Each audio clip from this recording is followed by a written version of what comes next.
Hoje a gente vai inaugurar um formato um pouco diferente aqui para o nosso canal. A gente vai tentar fazer aqui uma série de conversas e bate-papos sobre alguns temas específicos. Hoje nós vamos falar sobre feminismo, sobre o espaço da mulher na mídia e como o crescimento da presença e do discurso religioso nessa mesma mídia afeta essas questões do feminismo.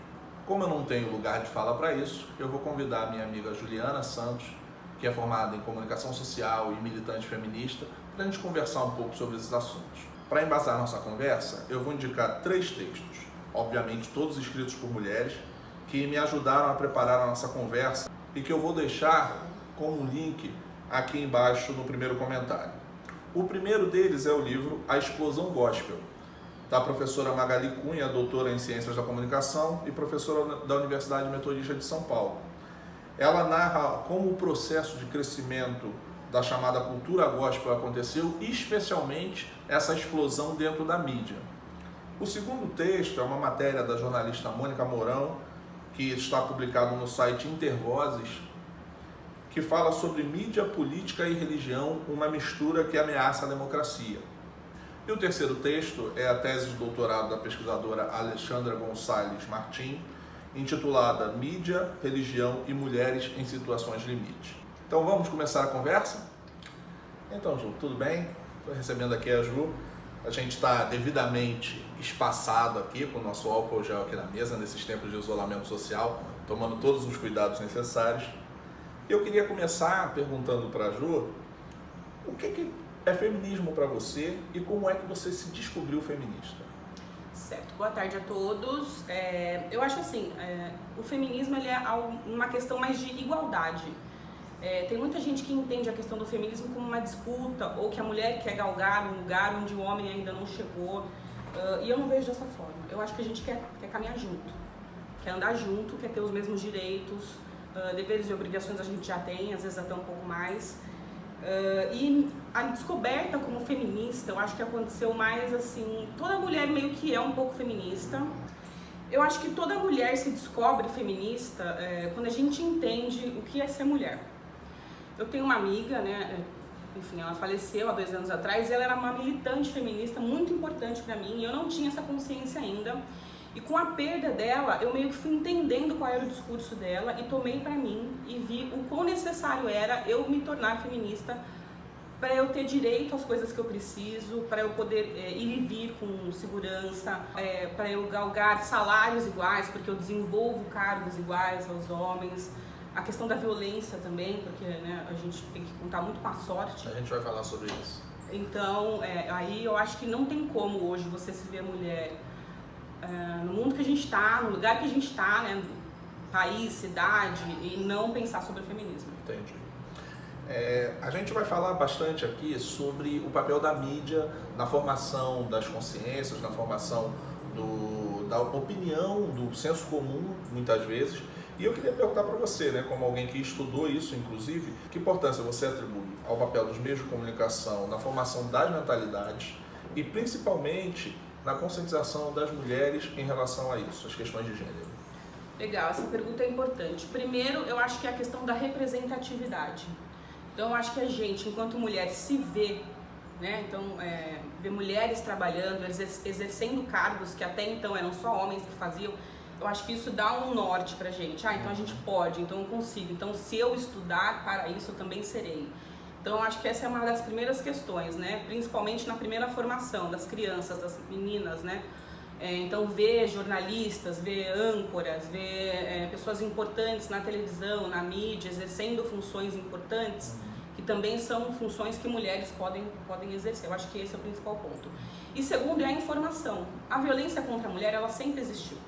Só que agora a gente tem acesso a essa informação, a gente tem dados, através dos dados, das estatísticas, foram criadas leis. Então, assim, eu acho que o acesso a isso e de poder chegar, né, nas casas das pessoas, essa informação, através da televisão, através do rádio, através da internet, eu acho que isso facilitou a nossa caminhada. Falando sobre representatividade, a gente tem visto, especialmente nos tempos mais recentes, na mídia hegemônica, especialmente aí na Globo, um crescimento do aparecimento, principalmente na dramaturgia, as questões de gênero sendo colocadas. A que você atribui isso? Você tem essa percepção também? E se você tem, a que você atribui isso? tenho essa percepção, acho extremamente importante. Eu acho que não tem como não deixar claro isso, que a vida imita a arte, e a gente está vivendo essa época onde as questões estão sendo trazidas à tona. A gente obrigatoriamente tem que falar sobre isso, seja na escola, seja na sua rede de amigos, em casa. Então, eu acho que é um lugar fácil de acessar. Então, você trazer temas dentro de uma novela, por exemplo, onde uma protagonista que tem um cargo, uma advogada, uma professora, enfim, é uma mulher, e se ela for negra, então isso causa um impacto muito maior. Porque é aquilo que a gente estava falando sobre a representatividade. Se eu ver isso na televisão, eu vou achar que é possível e eu vou fazer com que isso aconteça. E aí eu saio desse lugar que me foi colocado e passo a frequentar outros lugares. Então eu acho que a mídia, ela entendeu isso. Ela, obviamente, como um nicho também, porque a gente fala muito sobre isso na internet, na vida, então ela teve que trazer isso para esse público que procura também saber sobre essas questões. E eu acho de extrema importância e necessário, e eu vejo isso como um lado positivo. Eu acho que é mais um fator que ajuda na causa do feminismo. Isso é importante, a gente vai falar um pouco sobre isso mais à frente também, porque a construção do lado simbólico, em que a religião tem muito nesse papel, tem muito a ver com isso, a construção do lado simbólico, de você criar figuras onde a mulher pode se ver, né, como você falou, uma advogada negra, mulher que tem uma vida bem sucedida nesse sentido, que é algo que não se via antes. Sim. Isso você começa a criar mentalidade, começa a criar símbolos que podem ser acessados nesse desejo, né? Fala-se muito, né, especialmente no ramo das ciências, que as mulheres não estão representadas ali. E que, às vezes, é por falta desse lado simbólico de as mulheres ali se verem e acharem que podem alcançar esse espaço também, né? Exatamente. Só um adendo, né, nessa sua fala, que foi uma comoção nacional quando descobriu-se que as cientistas que decodificaram o vírus desse Covid-19, quando ele chegou aqui no Brasil, foram 2 cientistas, né? Romperam essa bolha, né? Romperam essa barreira. Nossa, a mulher também é cientista, né? Sim, de fato. Foi interessante. E negras, isso. Um outro fenômeno que também está ocorrendo na televisão, especialmente na TV aberta, que é aquela que é mais acessada pelas camadas mais pobres da população, é o crescimento dos programas religiosos.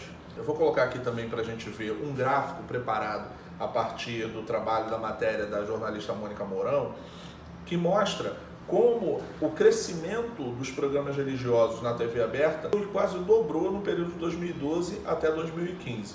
A gente sabe que essas igrejas, de um modo geral, têm um pensamento conservador.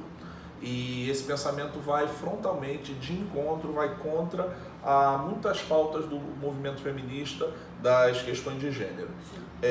Você acha que esse crescimento ele se coloca como um problema real? E se você acha que é um problema real, que papel as novas mídias podem ter na conscientização e na divulgação dessas pautas das questões de gênero? Sim, eu acho que é um problema, sim. Eu acho que a gente partiu do princípio que o Estado é laico, então a religião teria que ser uma vontade, uma opção e uma escolha de cada um. E quando você coloca isso como um fator dominante, uma televisão que não é paga, né, que é de acesso mais fácil. Concessão pública, né? Uma concessão pública, exatamente. E aí você coloca isso dentro da casa das pessoas, então eu acho que você meio que está impondo alguma coisa. E obviamente que a gente está falando de algumas religiões específicas. Porque se a gente tratasse isso com uma maneira ampla, então tá bom, então uma concessão pública sobre religião, a gente vai poder falar sobre o candomblé, sobre a umbanda, sobre o kardecismo, sobre o catolicismo, sobre o evangelho, até mesmo sobre o ateísmo, né, também, até a não religião, assim, se pudesse ser falado de forma igual, para que a gente pudesse criar um senso crítico com relação a isso, talvez eu não tivesse tanta crítica para falar. Mas quando você obriga, impõe uma questão, né, que ao meu ver tem alguns canais específicos que impõem essa questão da religião, né? Eu acho, eu não vejo com bons olhos, primeiro porque são predominantemente homens que atuam, então, assim, a maioria das vezes são pastores, são homens. Eles têm um discurso muito machista, essa religião é regida por um regime muito patriarcal ainda, onde a mulher ainda tem que ser mais benevolente, a mulher ainda tem que ceder algumas questões, o homem que é o chefe da família, que é a primeira voz e a última. Então eu não acho que isso seja algo benéfico assim à sociedade. E é interessante porque, assim, aí falando da minha experiência dentro desse movimento evangélico, dentro dessa realidade, o movimento evangélico, e aí eu posso colocar dados aqui também, ele é predominantemente de mulheres e de mulheres negras. A maior parte das igrejas são formadas por mulheres e mulheres negras, mas como você está falando, todos os programas que aparecem na televisão são dirigidos por homens e homens brancos. Homens brancos. É exatamente aquilo, o conceito de representatividade que você colocou lá no início da nossa conversa, não está presente aí. Não está presente a representatividade no conceito de diversidade, Sim. Você falou de todas as religiões, da não religião, e também não está presente dentro do próprio movimento a representatividade dos grupos que têm a maior composição ali dentro. Esses canais, muitas vezes, eles são, como você falou, concessões públicas e são também, por um outro lado, aqueles que não são concessão pública, com compra de horários em canais que já existem, existe aí um poder econômico regido, né? Que essas religiões acabam tendo um maior poder econômico em função de toda a sua composição, a chamada teologia da prosperidade, que dá às pessoas a ideia de que contribuindo para a igreja elas vão receber mais em troca. Então, nesse sentido, eles acabam tendo mais poder, tanto político quanto econômico, para ter esse espaço. E a professora Magali Cunha, ela afirma que esses grupos religiosos eles acabam tirando vantagem dessas concessões muito mais que outros segmentos. E ela diz que isso acontece porque não há regulação. Você acha que alguma forma de regulação é necessária? Que tipo de regulação seria se você acredita que é necessária alguma forma de regulação? Então, eu acredito que se tivesse algum tipo de regulação, que ela fosse iguais e que essa concessão fosse dada para todas as religiões, para que ficasse algo mais democrático. Então eu acho que essa comercialização da religião, da igreja, eu acho que esse é o caminho errado. Então assim, eu vou dar uma concessão para que eu entendo e respeito muito a necessidade da religião numa sociedade, desde tempos antigos até agora. Não tenho esse lugar de fala enquanto religiosa, por não ser, mas através de estudos e de vivência e de convivência com pessoas religiosas, eu comecei a abrir a minha cabeça sobre isso e eu entendo sim o papel da religião dentro de uma sociedade. Mas assim, eu acho que com relação à concessão, se é legal ou não, eu acho que se fosse feita de forma democrática, se todas pudessem ter o seu lugar de espaço para que a gente pudesse escolher aonde ir, eu acho que seria bom. Agora, da forma como está acontecendo hoje, eu não vejo de uma forma positiva. Entendi. É interessante, né? Porque todos os analistas acreditam que o próprio impeachment da ex-presidenta Dilma aconteceu exatamente no momento em que ela começou a falar em democratização da mídia. É porque quando você começa... Uma mulher falando sobre isso... É complicado. Você está mexendo num meio onde há muito dinheiro envolvido e muito poder. O poder da informação é envolvido, né? Num dos textos que a gente indicou aqui, a pesquisadora Alexandra Martim, ela coloca na sua tese de doutorado na UMESP algumas questões sobre a relação entre mídia, religião e violência contra a mulher. E ela traz uma afirmação forte. Ela diz que não é seguro ser mulher. Como é que você recebe e interpreta essa frase? Eu recebo com dor, eu acho que ela não tinha palavras melhor. Até citando Simone de Beauvoir, né? Não se nasce mulher, torna-se mulher, né? Eu acho que ser mulher hoje em dia... Enfim, eu falo hoje em dia porque é o tempo que eu tô. Mas desde sempre foi difícil ser mulher, né? A gente agora está falando sobre isso. Agora, através de dados específicos, a gente está conseguindo a lei do feminicídio. Olha quanto tempo, quantas mulheres tiveram que morrer e sofrer para que uma lei fosse criada, né, que nos favorecesse. A gente estava até vendo os dados, né, hoje. Só no Brasil, 500 mulheres são agredidas por dia. É muita coisa. E a gente está falando de mulheres que denunciaram.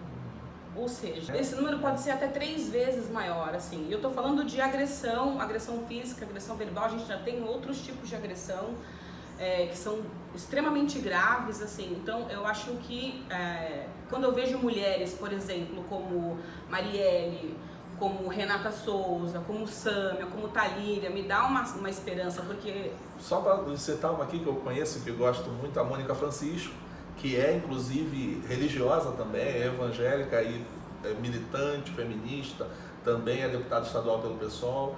Só para lembrar aqui, porque é Pra alguém que juntar, tem esse viés, né? E aí e assim, as amigas que eu tenho, as pessoas com quem eu convivo, então acho que está criando-se uma força muito maior. As mulheres estão tomando esse lugar de fala que antigamente era extremamente masculino. A gente está tentando quebrar esse patriarcal e a gente está acessando lugares onde não acessávamos antes, a informação está chegando pra gente. A gente está se empoderando, a gente está tendo mais cuidado, a gente está tendo no que fala e a gente está conseguindo pequenas vitórias, né, que eu acho que daqui para frente pode ser que se tornem em grandes vitórias, mas ainda são pequenas. Essa mesma pesquisa da Alexandra Martim traz números, como você comentou, sobre o feminicídio, né, esses números estarrecedores. E ela faz uma diferenciação. Ela chama uma parte das agressões, das mortes em si, da chamada violência real, e ela fala de uma outra questão que é a violência simbólica, que é aquela que tem muito a ver com os símbolos, com as figuras que são formadas no imaginário, na mentalidade das pessoas, e a religião tem muita responsabilidade nisso, né? Eu queria saber de você, como você acha que esse discurso, especialmente o discurso da religião, influencia nessa formação da violência simbólica contra a mulher? Eu acho que essa pergunta ela é bem específica para cada religião. As que eu já tive acesso são extremamente machistas. Ok, são. Eu acho que a base da religião é extremamente patriarcal. Então ela não favorece diretamente em nada a mulher.